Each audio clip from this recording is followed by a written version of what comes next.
Okay, good morning, everybody. Welcome to the special council meeting Thursday, April 30th. Do you have your mic on? No. What? You need to put it on. And on the phone we have Brad Person, is that correct? I'm here. Dave Rupp? I'm here. Dave Reed? I'm here. Wonderful. Okay, should I introduce again or start over? Or? Welcome to the Thursday, April 30th special council meeting about Perkins Road primarily. That's what it's about. So go ahead, Mike. All right, so included in your packets that all of you have had a chance to look at is I'm looking at item 2 on the agenda. There's 4 items under number 2. One is a memo from me giving you some background on when this Perkins Road Park Improvement Road, whatever you want to call it, started. There's an abstract and a bid tabulation. There's an overhead view of the project and a project cost summary. The first item on there is a memo from WSN and the engineer's recommendation to award the bid. So I'm going to cut right to the chase on this and go to the project cost summary, and that's item D in your packet. When you look at the project cost summary, what I've tried to do is show where we started back almost a year ago, in August of 2019, and bring us straight forward through today. So in big round numbers, the total project cost estimate was $493,400. Once we took and moved to February timeframe of this year, we bid that project out, and the project costs were a little more, primarily due to the cost of asphalt than what we had about a year ago, $573. And then we bid the project out, and the bids came back higher than what we thought they would. And and Dave Reese can comment on that if you'd like to in a minute. So the total project cost is about $667. The assessments were based on the estimate back from about a year ago, which got us to about 50%, 49.3% of the project cost. And some of the things we're not taking into account on this is the value of the donated property from WLJ Properties. If we accounted for the value on that, it would just be an in and out as a donation or a local cost. The percentages would change a little bit, but not too much, maybe 2 or 3%. And so I guess the important thing we're looking at is if we go ahead and approve this project, how do we pay for it? So the construction changes are in the middle, and I'll put my finger on it so those of you who are looking at it on the screen can see that. We spent a lot of time trying to make everybody happy on this, whether the residents, the Army Corps of Engineers, or whomever, so we could get an agreement. We spent extra time on engineering, which the council approved in our last meeting, and we had some design changes, different costs, and so forth. So when you look at it, about $30,000 in engineering. I'm not putting legal in there because we didn't have a specific budget for legal. We just had it lumped in the total, so we've got more costs in there too. Project changes, $70,000, and the difference between the post-bid construction and the planning estimate was about $64,000. So you look at that and you say, that's a big number. How do we deal with it? Well, the good news is we have the capacity to reprioritize a couple items in our budget to make this work. And so if I look at the total project costs of $667, we already have, or Brad does, assessment agreements ready to record in the amount of about $243. So the local share is $425. We've already spent through the 27th $152,000 out of pocket, either for land or whatever fees we paid, engineering, project design, archaeological studies, and working with a whole bunch of other different agencies. So we've got $272,000 on the city side to go.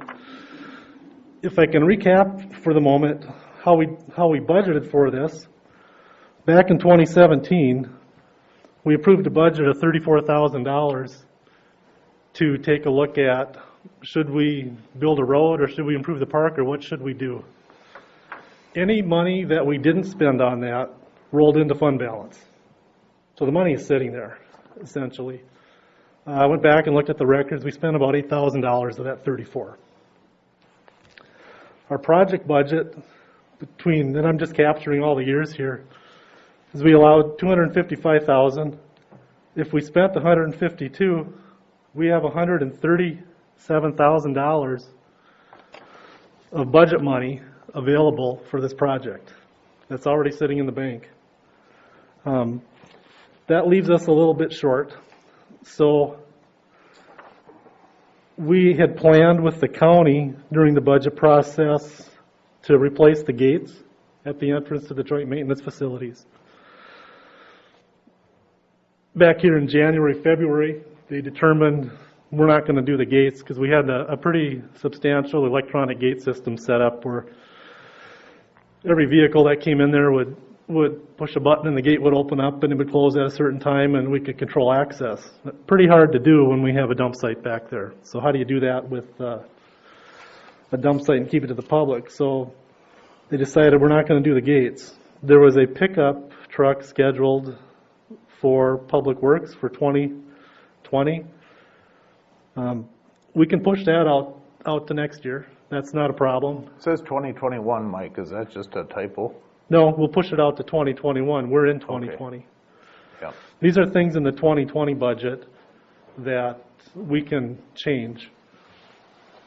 There's, and Ted's mentioned this to quite a few people, he's planning to move out his retirement to a future date to be determined. We had $60,000 in salaries and benefits in Public Works to cover a 3/4 time person in that interim. So what that means, if I do the math on here, I've got almost $31,000 of a cushion, call it a cushion, contingency bank, whatever you want to call it, for that project. So one of the questions I had was, how much debt are we issuing for this project? The answer is 0. So there's 0 debt. We have the ability to reprioritize 2 major things and delay 1 purchase to a future period. So we've got the money to do it. So I'm not worried about that. Some of the other questions I've been asked were, how long have we been working on this project for Perkins Road? What started as, and I'm going to go back to my memo, and as best I can determine from the records available to me, this started back on May 28th, 1974. And I'll read it to you.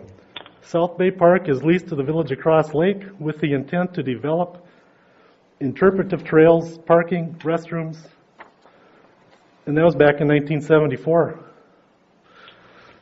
So the city's had a plan, or somewhat of a plan or an intent to do something with that park. Might be interesting to you, but this isn't just a city project. It's a cooperative effort between Cross Lake, the U.S. Army Corps of Engineers, the Department of Natural Resources, Crow Wing County, and all the property owners. So in an odd kind of way, what turned out to be the city's effort to develop a park, as you'll see in the record, it's always been stymied by lack of access. And it's mentioned several times in that narrative. We get into later years, the last 3 years, it's turned into the property owners coming in and asking for an improvement to occur. So you can make the argument both sides saying this is strictly a park thing, or you can say it's strictly a developer-driven project. Both arguments work, depending on your reference point. Other agencies that were involved with this effort are the United States Fish and Wildlife Service. You might ask why? Well, that area was on the endangered species list for a certain type of bat, protected bat. They wanted to make sure it was protected. We also had to work with the State Archaeological Office, the Minnesota State Historic Preservation Office, and the State Historical Society. So there's a whole bunch of people right now, agencies, that are lined up to go forward. So the questions I've had is, well, that's too much, we shouldn't spend that, we should just kill it. What are the implications? The implications are, the city's been intending to do something out there for 46 years. Now everyone's pointed the right direction and you're ready to go. Funds are available. I've showed that. We can make it work. If you decide to not go forward, you've spent at least $152,000 on your decision. No, I'm not including any costs that were from 2003, 2009 time frame, when a comprehensive plan was done to determine what can we do out there and what is our plan for the park. So it's really up to the council. Brad can speak to the legal risk of not going forward versus going forward. And any questions you have on the project itself, I can put this up for you to look at. And what I'm looking at is item 2C, which shows the project area on the top. And it doesn't show well here, but right here is the current road. Here's the new one going to the park. So the last question I've got from a lot of people is, have we talked to the park? What will they let us do out there? We want to do some improvements. We've identified those improvements. In fact, in our last budget cycle, TJ laid out all the improvements and prioritized those and potential funding sources for them. The lease right now goes to 2037, and I have a copy of it if anyone's interested in it. But what it basically says is any activities that are done out there require the approval of the park, the Corps of Engineers. And it needs to meet with their recreation plan. And so, what does that mean? I mean, there's really nothing out there now but a trail. So, while we may have ideas of things that we'd like to do, we might not be able to do them anyways. Because it's subject to the approval of the Corps. So, what we need to decide right now, the question for you to make a decision on is, do you want to go forward with this and award the bid and build a road and a trail? Move the road away from the lake about 150 feet. You also open it up to further development for the private properties out there. That's really the question we're asking for a decision on today. Any questions for me? So do we have to maintain that other road too? Which other road? Well, the one that's in Brown or whatever. That, my understanding, and correct me if I misspeak, Brad, but once the new road is in, that will be vacated. Part of the agreement is to... We're vacating that then. That'll be vacated, yep. How many acres are in the property that we've leased? 27. There's 30 acres in the park, about 30 acres. Mike, I'm looking at these people are going to pick up that added property, including that road being vacated, and there's a number of properties. Is that going to increase their property tax value? How is that going to impact that? Let me ask that, because it's going to connect property that they have on both sides of that current road. Sure. What it will do is it'll extend their property to the other road. Now remember, they're paying for that too, so we're not giving them property. We've assessed all that back. And that's how we came up with the $243,000 of assessments. There's 5 property owners that are essentially paying that assessment, because they're picking up Okay. that. And good question, though. Another question is, no, there's a bunch of driveways marked on there, possible entrances. The landowners are responsible for their own driveways and their own utilities. Okay. My next question is probably actually for CJ. Do you have any current plans for development of that park? And if you have it, a ballpark figure that we're talking about? Yeah, there were plans established before I was actually hired here, so I went off those plans and put that in the capital budget and prioritized with what I thought was appropriate going forward. So. Has your commission decided or talked about what they're going to do and what kind of costs, anything like that? There's been discussion going back before I was here, talking about numerous, what they would like to see. Obviously, as you know, commissions change, so different directives are put forward, but we've talked about it. We just haven't had anything really at the council level to give me sort of any movement to go to the core or make any substantial decisions. Will the commission have funds to put toward that, or is the council going to have to address that?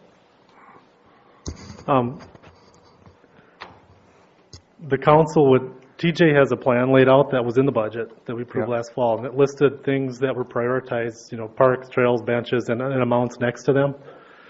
And so the strategy we used for this was, and I'll just refer you back to my memo here. If you look at page 2 of that memo, right on the bottom,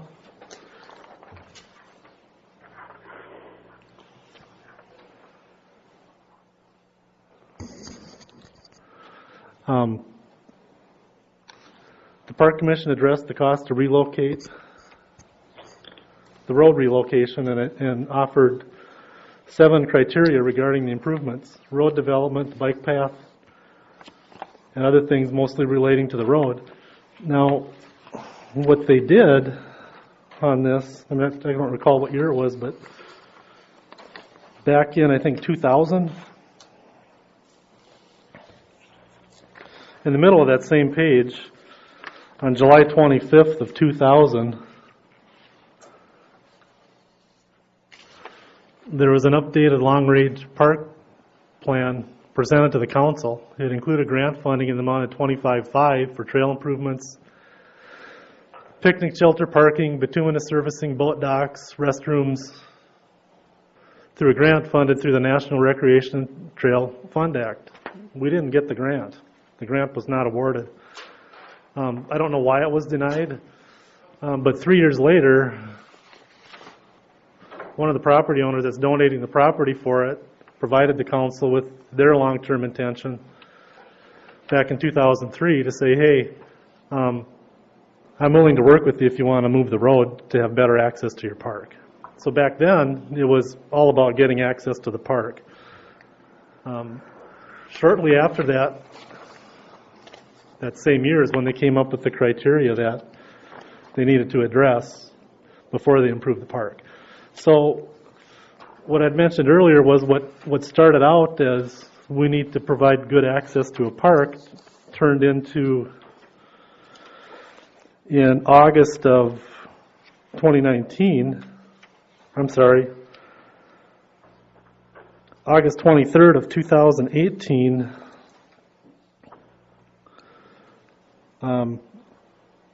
all the residents agreed at that time to work with the city to participate in moving the road. So the whole shift changed. It changed from the park commission and the park director trying to develop a park to the property owner saying, hey, we need a different road. Can you help us? And that's where we are today. Do we have any question about whether the Corps would be willing to give us a lease going past 2037? That's about 16, 17 years from now. We do not.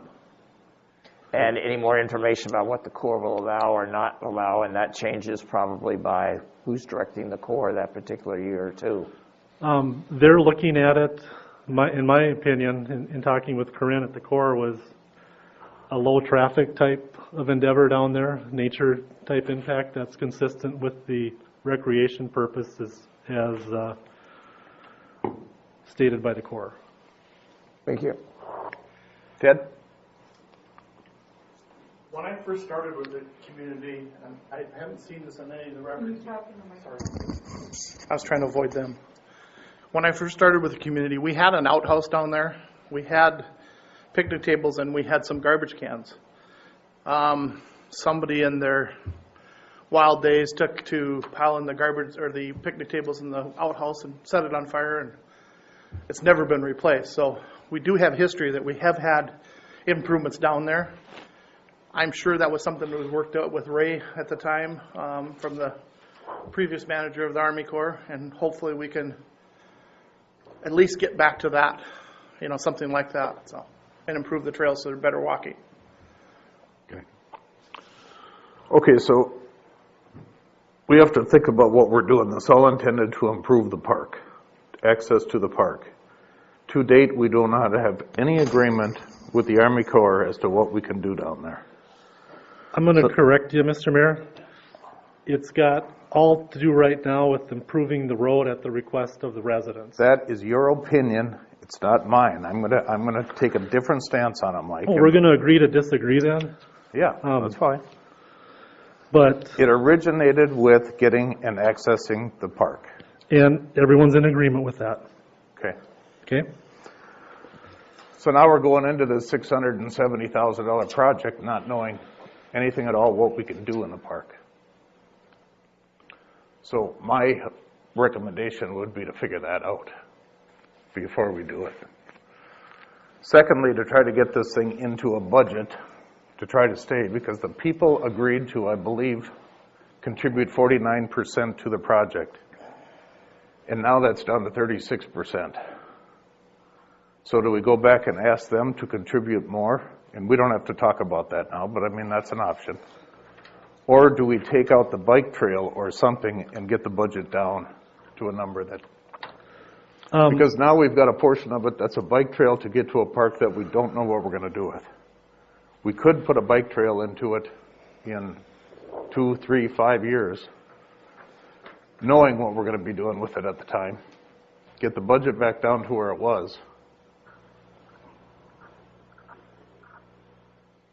So, I mean, those are just a couple little things to think about. But I think, I talked to Corinne at the Army Corps a week or so ago, and she said to date, nobody has approached her with any use that the city would like to use the park property for. So it's never been approached. And I think that's, talking about getting the cart before the horse, I think that has to be done. We have to have a justification of why we're doing this. Go ahead, Mike. The bike trail was mentioned back in 2003. That's in your documents, that a bike path trail is essential. As far as other reasons for why would the city entertain doing this, and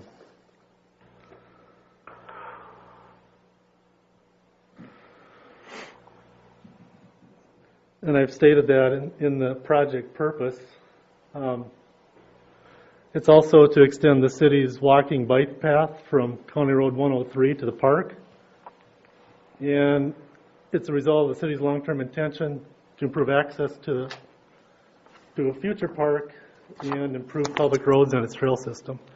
So we can make arguments on that on every side. It really comes down to what's the risk of not moving forward at this point. And if I could have Brad Person address that, that would be great. Well, I mean, if you want me to speak up there on that, I mean, I don't know if it's called a risk or not, but we've got a lot of money. I think you've already stated that 150 or how much you've already spent of city costs. Other risk would be, we got assessment agreements here to get almost $250,000. If this gets delayed, I don't know where that leads us there. We also have easements for the project area, but I have not recorded them. because they're on the strict assurance from me that we won't take their land unless we build a road. Meaning if we delay this project, I have to give them the easements back and renegotiate, start that negotiation all over again. Another risk is just simply if we don't do it now, it's not happening this year. And as I've harped, numerous times at city council meetings, my experience is project costs never go down. I mean, even if you reduce the project scope, I bet you the costs don't go down, just because construction costs keep going up. So you're still, those are the risks. Obviously the risk of doing the project is you're spending money. I don't know, you got to pick your poison, I guess. But we've got it all lined up. We spent a lot of time and money on it. If we don't do it now, I can't guarantee we'll get back to assessment agreements and easements again. We probably will, but it would be with more time and effort and money spent to do that. If I may, Mayor? Yeah, sure. I think if we don't do this today, this project is done. And anything that takes place down there in the future is future discussion, probably out 2022, 2024, somewhere out there. There's a second thing I think that CJ needs to address and consider, and that is we've been talking about purchasing land right behind Andy's for the purpose of putting a park in. If we do this, to me, that is dead. That's done and gone. Okay, I don't believe I could vote for it. If we don't, then I could vote for the other. So I think CJ needs to kind of talk about which one does he want? Which one does he feel is in the best interest of the city of Cross Lake? I know that's a tough position to put you in, CJ, I'm sorry. Just to correct you, it is TJ. TJ, there you go. So what I could do is I could go back to the commission, and I could bring it up to the commission, and if that's what the council wants to have me do, is pick one or another. It's up to you as a council, but we've been working on this project since 1974. So 46 years. So I think we should really take a long, hard look at this. Yeah. A lot of people have put a long time into this, a lot of discussions, a lot of money. To just throw it out, I think would be the wrong thing to do at this point. So we could look at that other park and see if it is feasible at the commission level and then bring it towards the council. But I think to throw this project out would not be a good idea. Okay, thank you. Could we get comments from Dave Schrupp, who lives down that way? Because I've heard some comments before that there is some interest in people who live to the south side of Cross Lake to have a park in their area. And John, there is, but we got to figure out what we can do in the park. That's the problem. We don't know if they can have a beach there. We don't know if the kids can ride their bikes there and have a picnic. My question was for somebody who lives down that way, is that a park that they'd like to have down that way? Because if you did a park down that way, and we're talking about one in the middle of Cross Lake, is there advantage to have a park down that way? That's why I was asking for the Dave Schrupp Mr. comment. Schrupp to comment on that. Dave, do you have a comment on that? Yeah, can you hear me? Yep. I guess some of the comments I have is that, we're looking at a project that's $667,000. You got to remember this has been a long-term effort by the city to develop this property. And you have to commend the involvement of the residents to make this happen. And I don't think you want to stop on this thing right now. You got to look at, let's just take example, we've talked about the parking lot over at Andy's. It's my understanding, or from memory, that just to acquire the land was around $350,000. $250,000. Or $250,000. So what's the end project going to be over there? It isn't going to be $250,000, and the city's going to pick up the whole cost of a parking lot that right now we don't really need. So I'm just thinking that you can't stop on this thing. It's going to add to a city feature. It's going to provide some alternative routes for people that have failed septic systems that are close to the lake. Ted's people aren't going to have such a difficult time maintaining the road, plowing the snow. So safety of the road is going to improve. We're going to be adding access to a park. In the comp plan on page 51, the one that we have today, talks about trails and roads and open spaces. We're going to enhance this. And there's history, as Mike Summary showed, that the Corps is willing to work with us. We just have to get a project going on that, try to figure out how we're going to, or what we can do with the Corps, and how we can develop it, and then how we're going to watch it and maintain it down the road because of the issues we had in the past. So I know that it appears to be a lot of money, but you have to look at it. It isn't just that we're maintaining a road, we're actually cutting a new road in, and I don't have any idea, maybe Dave Reese could comment on this, but when you start with no road and have to create one, it's going to cost some money. And I think in hindsight, yes, we could have been looking at different cost summaries every month or whatever. But like Brad Person said, nothing goes down in cost. If you delay this thing, it's going to cost you even more. So I think the amenity to the city is going to be great. And I think it's something that the people of Cross Lake and other areas will use. Okay, Mr. Reese, could I ask you for a comment? What percentage of that project is the bike path? Okay, I did have that broken out, and if you can give me just a minute, I can look that up.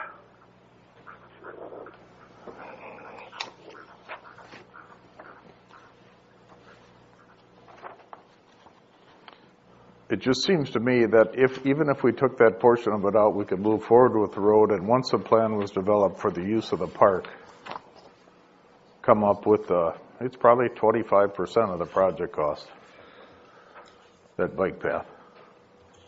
Say, Brad, just for comment, was the bike path part of the assessment agreements to close that part of the deal? I don't know how I would answer that. I guess I have to wait and see how the vote goes here, but we need to communicate, because I haven't had much communication with the landowners here in a long time. So if we do change the project, my sense is that the bike trails are not there. I mean, I think there's a city motivation for a bike lane, and that's kind of the city angle, but the landowners just want a paved road, and they want bigger yards and getting the road farther away from their back doorstep.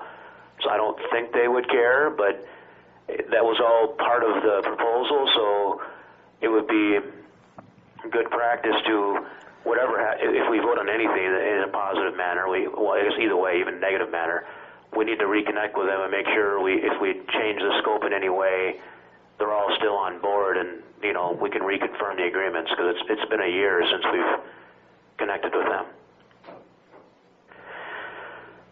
So Brad, what are the chances of go back renegotiating their contribution to the project? Well, I don't plan on renegotiating. I'm just basically confirming, okay, we're going to go now either as is, or we take out the bike trail or whatever you vote on, and just kind of confirm we still have the authority to record the easements and certify the assessments, and just make sure nobody balks at that before we get moving. I mean, I would want to communicate right away. Right.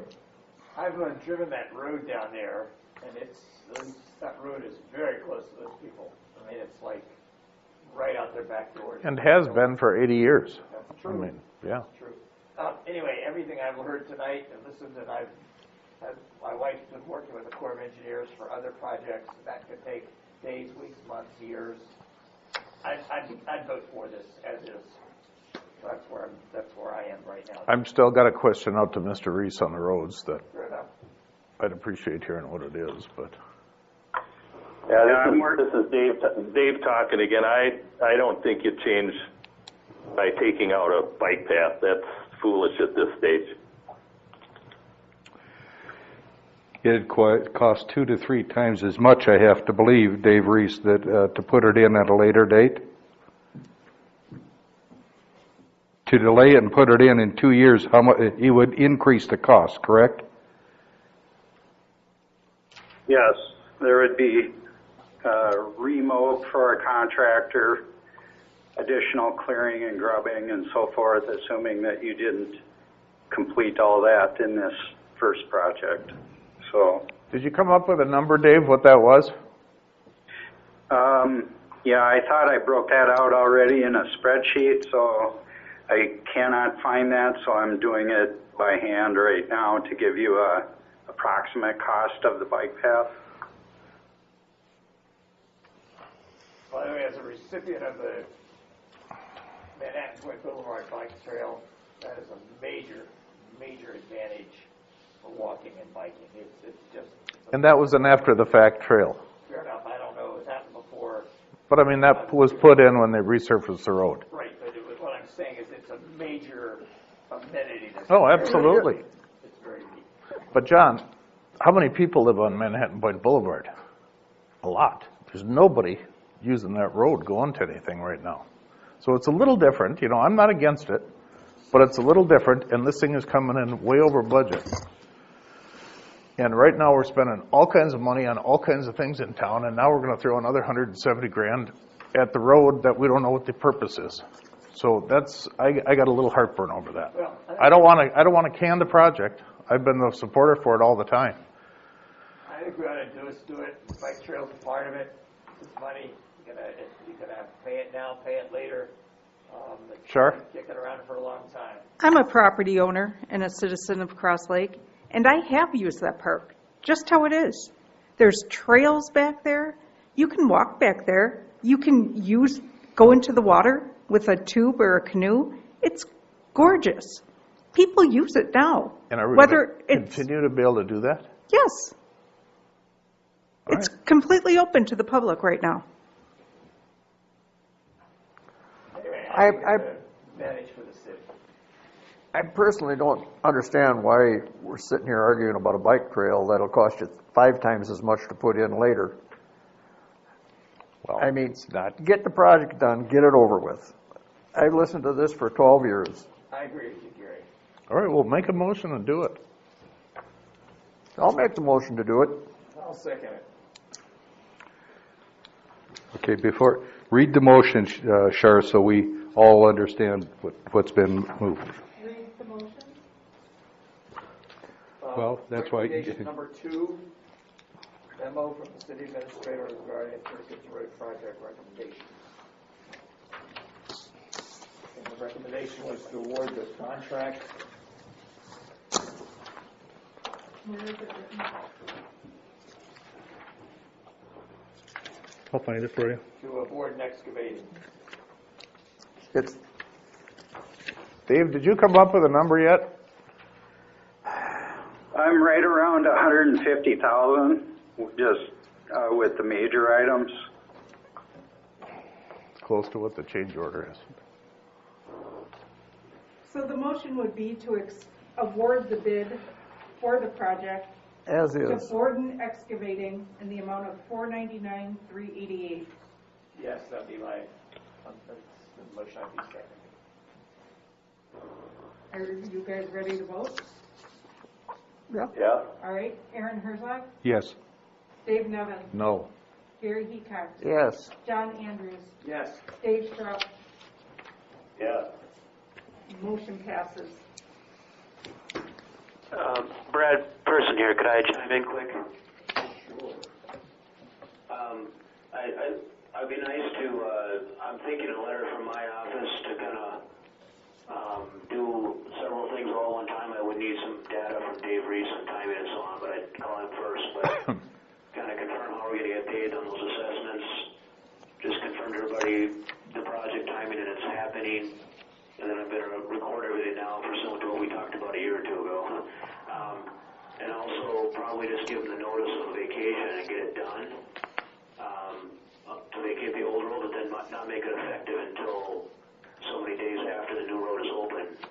But just kind of get it on one big mailing packet and kind of give them the whole package and no explanation at one time. Does that sound okay to everybody? Brad, this is Dave Schrupp calling. I think we touched on vacating the old road, or in a past discussion, what we talked about was the old road is at the end of the project, and it would have to be removed once the landowners had installed their new driveways.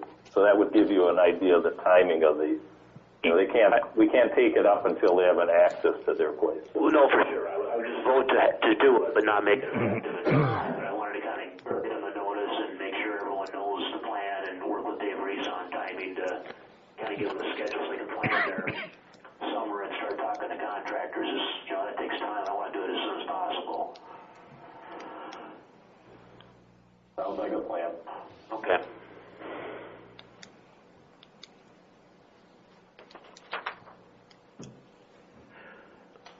All right, Ted, are you ready to talk about item number 3, update on 2020 road projects?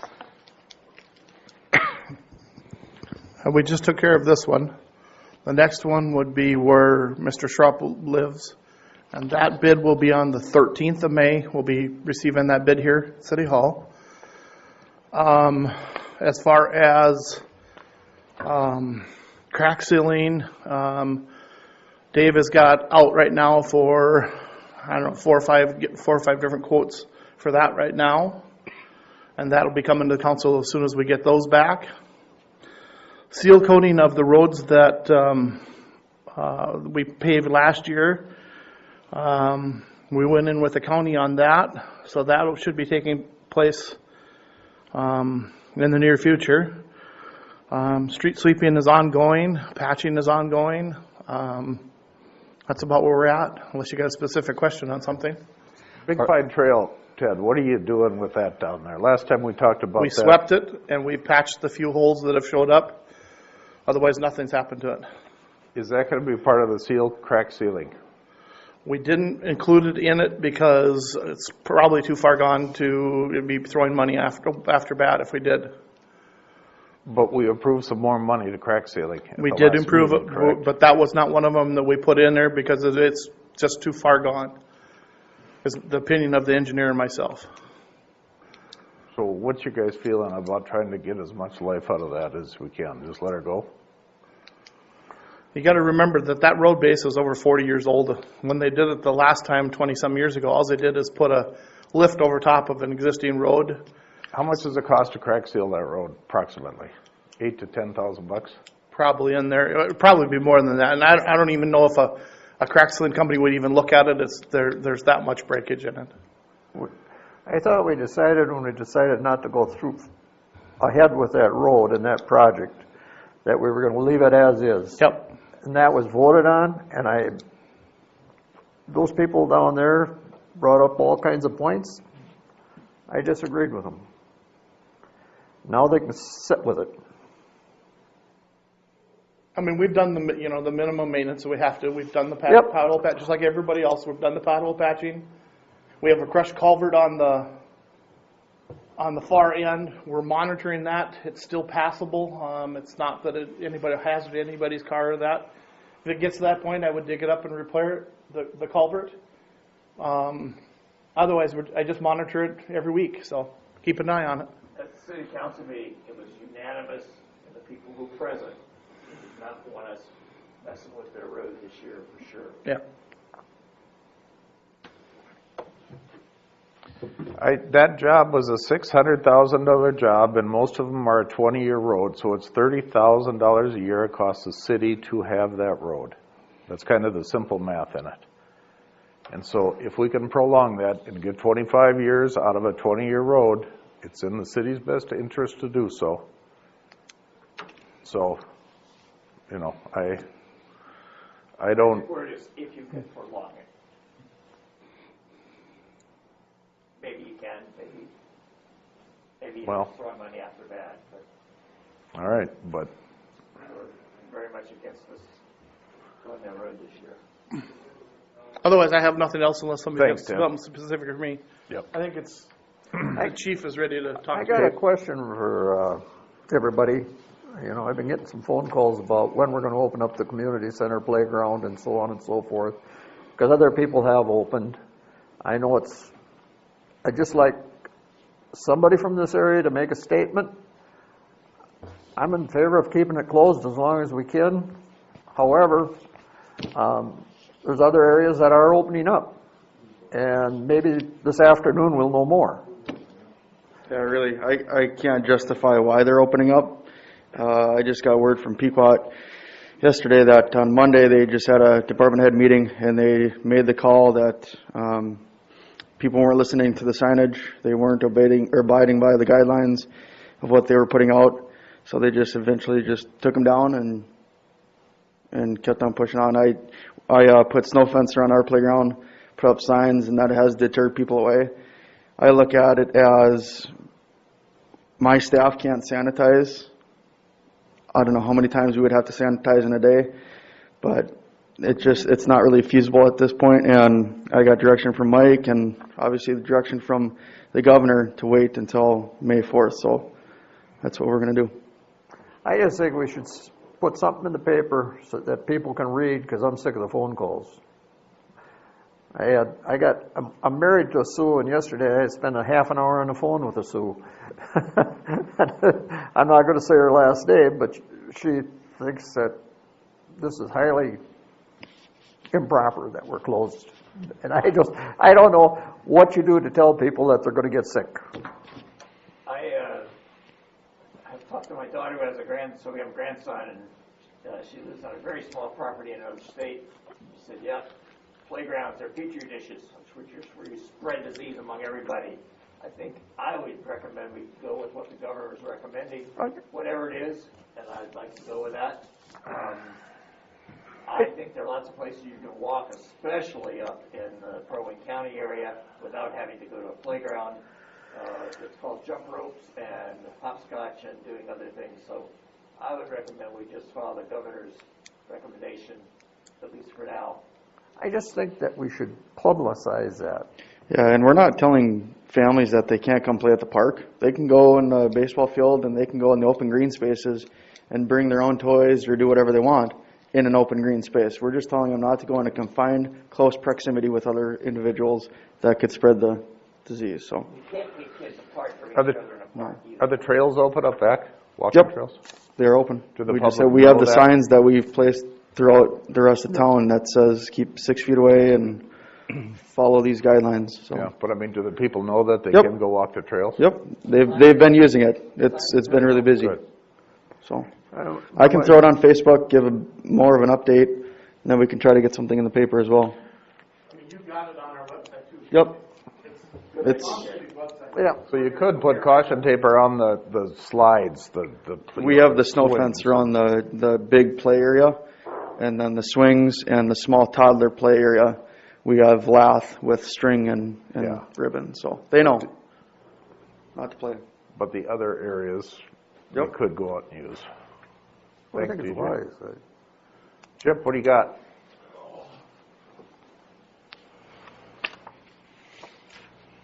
Well, good morning. Good morning. I can give you an update on the state welfare as we speak as of yesterday. We don't have any of the new data for last night, but yesterday was a big day. They had 463 new cases. Obviously, they're testing a lot more now. They're averaging between 2,500 and 3,000 tests a day now for the last week. There was, I think there was 19 or 18 deaths yesterday. But the hospitalization-wise has been steady. It hasn't been overwhelmed. Today's going to be a big day in regards to what the governor has to say, which will steer us in what we're going to do moving forward. And I have no idea what he's going to say. A lot of people are hoping that he would open up a lot of things, but I don't think that's going to be the case. I may be wrong, but we'll see. How's Crow Wing County been, Chip? We've been stable. We've had 20 cases for the last week. That's it. And 1 death. So we've been pretty stable. Historically, 1 death? One death. Just 1 death? Yep. Historically. Yep. But that's going to change now with the people coming. So. Well, you know, when you look at some of the information that they have, likely exposures, out in the community is only 15%. Most of the exposures are congregate living setting, unknown in travel and in the healthcare. So in the community, transmission is not the highest way of people are getting it. So maybe that'll steer him in a direction to open some stuff up, as long as we have social distancing and new ways of life in the restaurants and things like that. And is a opinion of yours got any validity to it at all, or it's not even a fair question to ask? No, I have no say in anything. Yeah, right. No. Governor has his commissions, and they work hard to figure it out and talk to everybody, and then they make that decision. I guess that statement of 15% of the transmittal is in public settings. Yep, That's in the community. as bold as, yeah. Yep. So that's a good number. It was a lot higher earlier, but now it's dropped. I'd say Croway's done a fabulous job of self-isolating or staying at home. Wow. But getting John, busier. if you go to Ace Hardware or Reed's, I mean, on a busy day, those things are busy. You know, there's a lot of interaction there.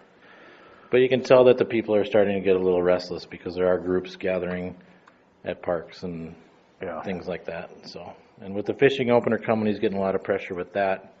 So we'll see what happens. Yep. That's all I have for the update. I think Mike might have talked to you a little bit about, there's a FEMA AFG grant that's available from now until May 15th that helps cities and fire departments recoup some of their expenses for COVID-19 and also help them purchase more equipment. And then they pay 95%, and then we are responsible for 5%. So any costs that we've incurred since January 1 till now, plus anything moving forward, or what I would like to put in stock, they would cover. However, I would have somebody help us from WSN write it. It's $1,200 plus, I think we're up to date on all our, so $1,200. I'm not, I don't know if we're going to get it or not, but it's a shot at recouping a lot of those expenses that we've incurred. So I'm looking for a motion to apply for this FEMA AFG COVID-19 program grant at a cost of $1,200 that would be paid to WSN to help write this grant. I would so move to do that. Okay, we got a motion by Andrews. I second that motion. Aaron seconds. Roll call. Shar, is that what you're going to do there? Yeah. Gary Heacock, Yes. John Andrews. Yes. Aaron Herzog, Yes. Dave Nevins, Yes. Dave Schrupp. Yes. Motion carries.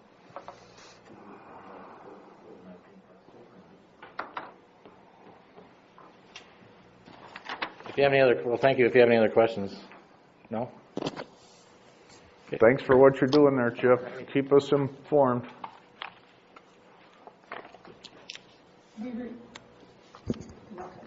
Okay, questions or comments? Were there any submissions? Okay, no submissions, so we're on item 6, bills for approval. Okay, everybody looked at them. Somebody have a motion for that? I've looked at the bills and I move that we approve them. Okay, motion by Herzog, I'll second it. second by Hecox. You going to roll call that too, Shar? Yes. Dave Nevins, Yes. Dave Schrupp, Yes. Gary Heacock, Yes. John Andrews. Yes. Aaron Herzog. Yes. Motion carries. I move to adjourn. Okay, we got a second? Second. Yep. Second, all in favor? Aye. Aye.